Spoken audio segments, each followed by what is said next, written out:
இந்த இறால் சாப்பிட்டா வாயுவா வாயு இல்லையா அப்படின்றத தெளிவுபடுத்திட்டாங்க டாக்டர்ஸ். அதாவது இந்த இறாலை பற்றி நான் கடற்கரை ஓரத்துலனால எல்லாமே தெரியும். இந்த சீ ஃபுட்ல எவ்வளோ நன்மைகள் இருக்கு எல்லாமே தெரியும். நான் வந்து சனிக்கிழமை சாப்பிட மாட்டேன், வெள்ளி எங்கள் வீட்டில் வந்து 3 நாள் விரதம் இருக்கும். செவ்வாய் சனிக்கிழமை வெள்ளிக்கிழமை 3 நாள் வீட்டில் செய்ய மாட்டாங்க. அதே மாதிரி ஷூட்டிங் போயிட்டாலும் சாப்பிடக்கூடாதுன்னு நினைப்பேன். அப்போ அந்த நேரம் பார்த்தா நல்ல மீனை வறுத்து அப்படி தட்டில் எடுத்துகிட்டு போவாங்க. என்னுடைய அந்த விரதங்களும் உடனே போயிடும். உடனே சாப்பிட்டேன். இங்கே கூட சனிக்கிழமை வந்து சாப்பிட்டேன். ஆமாம், கிங்காங் அவர்கள் வந்து சாப்பிடவே அவர் வந்து சாப்பிடவே இல்லை. உண்மையிலே அவரை பாராட்டால கைத்தறி கொடுங்க அவருக்கு ஒரு வாட்டி எல்லாரும். பிரியாணி சாப்பிடல. அவர் சைவம் சனிக்கிழமெல்லாம் சாப்பிட மாட்டார். 1 கோடி ரூபா கொடுத்தா கூட பணத்தை வாங்கி வச்சுக்கிட்டு சாப்பிட மாட்டார். அப்படி ஒரு ஆள். அதே மாதிரி இந்த மீன் வகையில் நாங்கள்லாம் ரொம்ப உயிர் சார். அதாவது மீன் சாப்பிட்டா கண்ணு நல்லா தெரியறதுக்கு உதாரணம். எனக்கு வயசு என்ன நினைக்கிறீங்க? ஒரு 62 ஆயிடுச்சு. 62 வயசு எனக்கு. ஆனால் வந்து இன்ன வரையும் நல்லா கார் ஓட்டுறேன், இல்லை லாங்கில் பார்வை தெரியுது. ஏன்னா காரணம்னா சின்ன வயசுலேயே மீன் ரொம்ப விரும்பி சாப்பிடுவேன். அது வாயு இல்லையா அதெல்லாம் கிடையாது. நல்ல மீன், அது குழம்பு மீன். மலையாளிஸ்லாம் பார்த்தீங்கன்னா கேரளாவில் நான் நிறைய படம் மலையாளம் படம் பண்ணியிருக்கேன். அப்போ மம்முட்டி சார் கூட ஒரு படத்தில் ஷூட்டிங்கில் இருந்தேன். அவர் என்ன சொல்றாருமா, டெய்லி வந்து மத்தி மீன் 1 கிலோ சாப்பிடுவார். ஒரு மனுஷன் வந்து 1 கிலோ மீன் சாப்பிடுவார் டெய்லி. கம்பல்சரி மத்தி மீன் இருந்தால் தான் அவர் ஷூட்டிங்கை வருவார். ஆமாம், முதல்ல சொல்லிடுவார் எனக்கு மத்தி மீன் வேணும். அது மாதிரி மீன் விரும்பி சாப்பிட்டீங்கன்னா அவ்வளோ நல்லது உடம்புக்கு. நல்லா ஈஸியாக வந்து ஜீரண சக்தி ஆகிடும் மீன் வந்து. அது எந்த மீனாக இருந்தாலும் அதே மாதிரி நண்டு, எறா.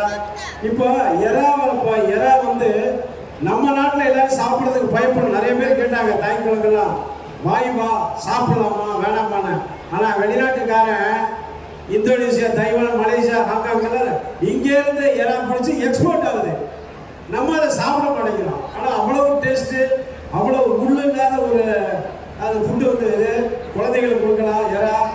அதனால யாருமே எறா சாப்பிட்றத பற்றி தப்பு நினைக்காதீங்க, பயப்படாதீங்க, தைரியமாக சாப்பிடுங்க எறாவை. இங்கே நிறைய ஸ்டால் கொடுக்குறாங்க பார்த்துங்க. எத்தனை ஸ்டால் கொடுக்குறாங்க பார்த்தீங்கன்னா இந்த மீன் வந்து எல்லா மக்களுக்கும் கொண்டு போய் சேர்க்கணும்.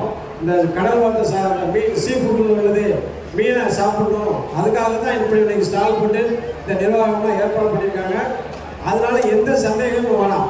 மீன் சாப்பிட்றதுனால எதாவது கெடுதலும். அதே மாதிரி டாக்டர் அம்மா சொன்னாங்க, அந்த எறாவில் வந்து செனாக்குடின்னு ஒன்று இருக்குது.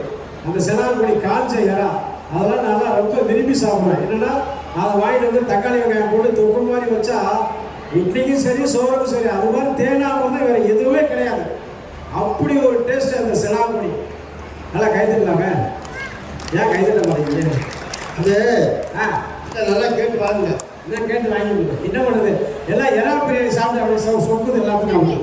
அதனால நல்லா கைத்தட்டி அதை உற்சாகப்படுத்துங்க. எங்களை மாதிரி திரைப்பட கலைஞர் இருந்தேன்னா கொஞ்சம் கைத்தட்ட ரொம்ப சந்தோஷப்படுவோம். எங்களுக்கு தேவை கைத்தட்டு தான். மீன் சாப்பிடலாமா வாயுவா அதெல்லாம் பார்க்காதீங்க. நம்ம சொன்ன உருளைக்கிழங்க நம்ம வாயுன்னு சொல்கிறோம். வடநாட்டுக்காரன் போது அதை தான் சாப்பிட்றான். டெய்லி 4 கிலோ உருளைக்கிழங்கு சாப்பிட்றான். அவனுக்கெல்லாம் ஒத்துக்கிடுச்சு. நம்மளுக்கு தான் உருளைக்கிழங்கு வாய்ப்புறான். அதே மாதிரி இந்த எறா வாயுன்னு ஒரு பொருளை கிளப்பி விட்டாங்க. அதெல்லாம் வாயுவே கிடையாது, தைரியமாக சாப்பிடலாம். இப்போ திரைப்பட நட்சத்திரங்கள்லாம் வந்து எதுக்காக அவங்களை கூட்டியிருக்காங்கன்னா எங்கள் மூலமாக நாங்கள் சொல்லும்போது உங்களுக்கு ஒரு நம்பிக்கை வரும். அதனால தான் இந்த எறாவை பிடிச்சி எல்லாரும் வெளிநாட்டுக்கு ஏற்றுமதி பண்ணுறாங்க. இப்போ நீங்கள் சாப்பிட ஆரம்பிச்சிக்கிறீங்களே, நம்ம நாட்டிலே நிறைய பேர் தொழில் கிடைக்கும். ரொம்ப சந்தோஷம் உங்களை சந்திச்சதில். உங்களை பார்த்துக்க ரொம்ப பெருமையாக இருக்குது. திரைப்பட நட்சத்திரம் அடுத்தபடியாக இந்த எறாவை பற்றி பேசுறதுக்கு நம்மளுடைய சாரப்பாங்க சுப்ராஜ் அவர்கள் வருவாங்க. அவரும் பார்த்தீங்கன்னா நம்ம புதுக்கோட்டை மாவட்டம் தான். அவர் வந்து உங்களுக்கு சொல்லுவார். வணக்கம், எப்படி நல்லா இருக்கீங்களா? நான் தான் சாரா பாம்பு. மருதமலையில் ஒரு பொண்ணுக்கு 5 புருஷன் வரும்னா 3வது புருஷன் இருந்தேன். இப்போ என்னுடைய இந்த டிவி திடலில் நான் 1975 வந்து பொருட்காட்சி பார்த்தேன். 75. என் வயசு என்ன தெரியுமா? வயசு எப்படி 90 இருக்குமே? இல்லை, அவர் 62, நான் 66 வயசு. எனக்கு 29 தாங்க ஆகுது. இப்போ நான் புதுக்கோட்டை மாவட்டத்தில் அறந்தாங்கி பக்கத்து ஊர் தான். முதல்ல வந்து டாக்டர் சொன்னார், அம்மா ஒரு வருஷத்துக்கு 14 கிலோ சாப்பிடாத மீன். நான் 150 கிலோ சாப்பிட்றேன். நான் டெய்லி கறி மீன் இல்லாம சாப்பிடவே மாட்டேன். அமாவாசை தவிர இப்போ காலையில் மீன் குழம்பு மீன் வறுவல் தான் சாப்பிட்டு இருந்தேன். இப்போ எறா குழம்பு சாப்பிட்டேன். 14 கிலோ நமக்கு கட்டுப்படி ஆகாது. நான் ஒரு நாளைக்கு 1 கிலோ வாங்கிடுவேன். 3 வேளைக்கு 3 வேளை வரைக்கும் கறி மீன் இல்லாத நான் சால் இல்லாத இருப்பேன். ஆனால் அது உண்மைதாங்க. எங்கள் வீட்டில் எப்போ போனாலும் ஒரே நாத்தம் அடிக்கும். மீன் நாத்தம் இல்லை, அதாவது எறா என் மருமகன் என் மைவெளி தனியாக இருக்கு. என் மகன் முதல்ல என் மருமகன் இடத்துல அப்பா 1 கிலோ எறா பிடிச்சிக்கோங்க, 1 கிலோ மத்தி மீன் பிடிச்சிக்கோங்க, 1 கிலோ நல்லா நெத்திரி பிடிச்சிக்கோங்கன்னு சொல்லுவோம். முதல்ல எறா சாப்பிடுறது அவன் நல்லது. பச்சையாவே சாப்பிடணும், அது ரத்தம் இல்லை தெரியுமா? நண்டு ரத்தம் இல்லை. ஏங்க நீங்க பாட்டு பச்சையா சாப்பிடுறது பிடிக்கும் போதே கடல்ல சாப்பிட்டு போறாங்க. பச்சையாவே சாப்பிடணும், அவ்வளோ நல்லது. ரத்தம் இல்லாத பொருள் 2 பொருள் தான், நண்டு எறா. இப்போ டாக்டர் அது சொல்லாமல் இருக்காது. ஆமா, இன்னொரு பொருள் இருக்கு, உங்களுக்கு தெரியாது, சிக்கின்னு ஒண்ணு இருக்கு. எதை? அது சிப்பியும் இருக்கு. ரத்தம் இல்லாத பொருள் நம்ம எது வேணாலும் சாப்பிடலாம் பச்சையாக. மீன் எறா கடல் அந்த சார்ந்ததுகளை எல்லாத்தையும் நம்ம சாப்பிட்டோம்னா இங்கே பாருங்க எப்படி இருக்கான் பாவம் வச்சுங்க. மீன் கிடைச்சா விடவே மாட்டேன், அப்படி சாப்பிடுவோம். இந்த பாருங்க சரவை காதல் சரவை மீன் தான் 24. இப்போ இந்த எறா வைக்க விடவே மாட்டேன். அந்த மாதிரி அவர் தலையா பழப்பழன்னு தெரியுமா? ஆமா, டெய்லி மீன் தான் மதிய மீன் தான். நீங்கெல்லாம் நாங்கெல்லாம் உண்மையிலே இங்கே சினிமாவில் கரை வந்திருக்கேன்னா அத்தனை பேருமே நீங்கள் ரஜினி, எங்கள் அண்ணன் ரஜினிகாந்த் இருந்தாலும் சரி, அண்ணன் கமலஹாசன் இருந்தாலும் சரி, அண்ணன் பிரபுகள் எல்லாருமே சூர்யா, கிரியா, அஜித், விஜய் எல்லாருமே மீன் குழம்பு இல்லாமல் சாப்பிட மாட்டாங்க. இங்கே பாருங்க, அவர் தலையை காலி விட நான் தான் எல்லாமே செய்யல. 1 லட்சம் கொடுக்கணும், 2 லட்சம் கொடுத்தோம்ல இவர் தாங்க அந்த தலையை கொத்தி எடுக்காம கொத்தி விட்டாங்க. முடி முளைக்காம போச்சு.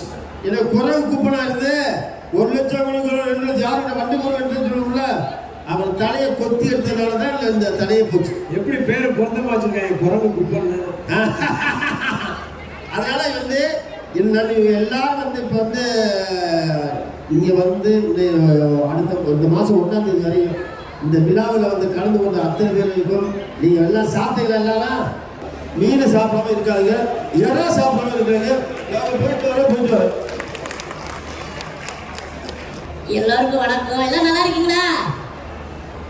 அதாவது பார்த்தீங்கன்னா நம்ம தமிழ்நாட்டில் சிக்கன் மட்டன் தான் நிறைய எடுத்துக்கிறாங்க. ஆனால் வெளிநாட்டில் அந்த கடலில் என்னென்னலாம் வாழுதோ அனைத்து சாப்பிட்றாங்க வெளிநாட்டில்.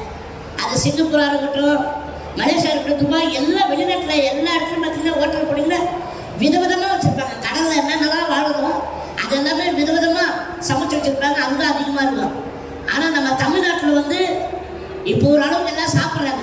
எங்கள் அப்பா பார்த்தீங்கன்னா வாரத்தில் 2 வாட்டியாவது நம்ம மீன், நண்டு, எறா இந்த மாதிரி கண்டிப்பாக அவர் சாப்பிடுவார். என்னுடைய சொந்த ஊர் பார்த்தீங்கன்னா திருவண்ணாமலை மாவட்டம் வந்தவாசரிகள் வரலாற்று சின்ன கிராமம். ஆனால் அந்த ஏரியாவில் பார்த்தீங்கன்னா கடலே கிடையாது. நம்ம விஜயகணேஷ் சார் மாதிரியும் நம்ம சுப்பராஜ் சார் மாதிரி அவங்க கடல் சார்ந்து. ஆனால் எங்கள் ஏரியாவில் கடல் கிடையாது. ஆனால் நாங்கள் சாப்பிட்ற மீன் எல்லாமே சுத்தமான மீன்.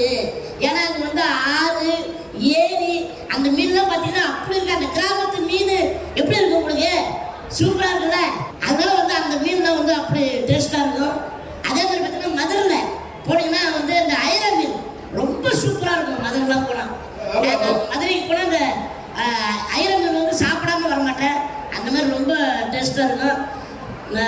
தயவுசெய்து மக்களே இந்த மட்டன் சிக்கன் சாப்பிடுங்க. இருந்தாலும் அதை கொஞ்சம் கம்மி பண்ணிட்டு இந்த மீன், எறா இந்த மாதிரி நிறைய எடுத்துக்கங்க. ஏன்னா இப்போ நான் உள்ளே வரும்போது பார்த்தேன், அதாவது கடலில் என்னென்ன வருதோ அத்தனை மீன் இங்கே இருக்கு. நான் பார்த்தேன், எல்லாம் பாக்கெட்டில் போட்டு வச்சுருக்காங்க, கலராக டிசைனாக இருந்தது, ரொம்ப ஆசையாக இருந்தது. அதனால் மீன் சாப்பிட்றதுக்கு உடம்புக்கு நல்லது, உண்மையிலே ரொம்ப நல்லது. ஆனால் இப்போ டாக்டர் அம்மா சொன்னாங்க, அதாவது மீன் வகை பார்த்தீங்கன்னா கடலில் வளர எல்லாமே பார்த்தீங்கன்னா அது சைவத்தில் தான் சேர்த்துக்க அப்படின்னாங்க. அது முன்னாடியே கேட்டீங்கன்னா சாப்பிட்டுருக்கலாம் யாராவது.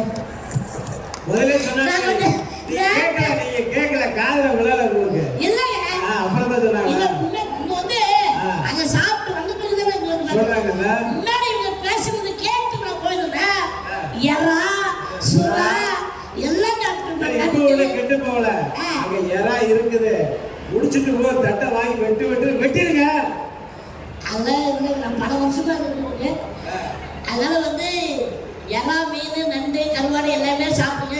ஆனால் இருந்தாலும் சிலதெல்லாம் வந்து அலர்ஜி வந்து எனக்கு அலர்ஜி இருக்குது. இருந்தாலும் அது ஒரு பக்கமே இருக்கட்டும். இருந்தாலும் நான் வந்து ஒரு கட்டியிருந்தது உண்மையிலே ரொம்ப சந்தோஷம். அலர்ஜி தாங்க ஒரு பக்கம். மீன் குழம்பு வீட்டில் என்னமா குழம்பு? மீன் குழம்பு. அப்போ எனக்கு கொஞ்சம் வைங்க. நம்ம வீட்டில் எங்கள் வீட்டில் கருவாட்டு குழம்பு. அதாவது வாசிச்சுட்டே சொல்றது அவ்வளோதான். ஆனால் நான் வந்து ஆனால் இருக்கு அலர்ஜி மாதிரி இல்லை இருக்கு சார். எங்கள் வீட்டில் ஒரு நாள் எனக்கு அலர்ஜி வைப் சொல்லிச்சு. எங்க மீன் குழம்பு உங்களுக்கு அலர்ஜி இருந்தா இருக்கணுமா நீ வைமா குழம்பு அப்படின்னு நம்மளும் சொல்லிக்கிட்டு சாப்பிட்டு இருந்தேன். ஏன்னா அது வந்து உண்மையில வந்து நல்ல அதை வந்து விடவே முடியாது. விட முடியாது. எப்படி விட முடியும்? அதே மாதிரி வந்து சென்னையெல்லாம் பார்த்தீங்கன்னா வஞ்சர மீன் ரொம்ப ஃபேமஸ். அதனால வந்து மீன் நிறைய வகை இருக்குது. ஆனால் எனக்கு வந்து பிடிச்ச ஒரு மீன் இருக்குது. என்ன மீன்? சங்கரா மீன். சார் எல்லா மீனையும் பிடிச்சதான் சார் சங்கரா. பிடிக்கிறேன்னா கடல் அடிக்குது சார். இல்லை சார், சங்கரா மீனுங்க எனக்கு ஒரு நீங்களே சங்கரா மாதிரி தான் இருக்கீங்க. என் பேர சங்கருங்க. என் பேர சங்கரு. அதெல்லாம் சங்கரா மீன். நல்லா கைதல் கொடுங்க ஒரு ஆடி அவருக்கு சங்கரா மீனுக்கு. நல்லா கை தட்டுங்க சார். மெயின் சங்கருக்கு ஒரு கைதல் கொடுங்க. நம்ம வீட்டில் போனோம்னா எவ்வளோ டென்ஷனு, வேலை, குடும்ப பிரச்சனை, வெளியில் வந்த வேலை பிரச்சனை. இந்த மாதிரி ஒரு ஃபங்க்ஷன் வந்தால் கை தட்டுங்க, சிரிங்க, சந்தோஷமா இருங்க. ஏன்னா மனசுக்கு மெயினுக்கு ரிலாக்ஸ். நீங்கள் பல கோடி கொடுத்தாலும் கிடைக்காது. இது வந்து ஒரு கண்டா கையை தட்டுங்க, நல்லா சிரிங்க. ரஜினி மாதிரி செய்யணும்னா நான் வந்து எறா சாப்பிட தான் ரஜினி மாதிரி இருக்கணும். சுறா சாப்பிட்டா விஜய் பேர் ஆடுவேன். நண்டு சாப்பிட்டேன் நீ ஒரு நண்டு. ஓகே, ரொம்ப சந்தோஷம். அதனால வந்து நீங்க வந்து ஒரு அருமையான நிகழ்ச்சியில தமிழ்நாடு மீன்வள திருவிழா, உண்மையிலே திருவிழா எல்லாமே நல்லா இருக்குது. இன்னைக்கு வந்து நான் சாப்பிடல, அதனால நாளைக்கு வந்து மீன் சாப்பிடலான்னு இருக்கேன். அதனால அவர்கிட்ட கேட்டேன் நான், நாளைக்கு வந்து நீ சாப்பிடலங்க, நாளைக்கு வந்து ஒன்றும் பிரச்சனை இல்லை, ஞாயிற்றுக்கிழமை. அதனால குடும்பத்தோட வந்து விதவிதமான மீன், எறா, நண்டு எல்லாமே இருக்குது. அதனால வந்து சாப்பிடலான்னு ஒரு ஐடியாவில் இருக்கேன். உங்களெல்லாம் பார்க்குறது ரொம்ப சந்தோஷம். நீங்கள் நிறைய வடிவச்சனுடைய காமெடி பார்த்துருப்பீங்க. சுறா படத்தில் போலீஸ் இன்ஸ்பெக்டராக வருவேன், போக்கில் படத்தில் லாரி டிரைவராக வருவேன். அப்புறம் பார்த்தீங்கன்னா கருப்புசாமி முட்டைதா படத்தில் என் கண்ணுக்கு வண்டா தெரியும், கண்ணு பிடிச்சா தெரியும். சார் என் கண்ணுக்கு இப்போ வண்டா தான் தெரியுங்க. அப்படியா? இது செஞ்சதை எடுத்துக்கலாம். அப்புறம் கண்ணசாமி படத்தில் கூரை பிடிச்சல திருடர் அப்படின்னு இந்த மாதிரி வடிவச்சன் கூட நிறைய படம் பண்ணியிருக்கேன். அதே மாதிரி பார்த்தீங்கன்னா 4 சூப்பர் ஸ்டார் பண்ணியிருக்கேன். Tamil super star Rajinikanth, Telugu super star Chiranjeevi, Kannada super star Shivarajkumar, இந்திய super star Shahrukh Khan, 4 super star பண்ணியிருக்கேன். அதே மாதிரி 2009 வருஷம் முன்னாள் ஜனாதிபதி பிரிதிபா பட்டேல தேசிய விருது வாங்கியிருக்கேன். நல்லா கைதல் தேசிய விருது வாங்கியிருக்காரு. அதுக்கு காரணம் நீங்க தான். ஏன்னா ரசிகர்கள் தான் எங்களுக்கு தெய்வம். எங்களுக்கு என்னடா பணம் கொடுத்தாலும் என்ன சொத்து இருந்தாலும் எங்களுக்கு அதை தாண்டி எங்களுக்கு உண்மையான சந்தோஷம் என்ன தெரியுமா? உங்களுடைய கை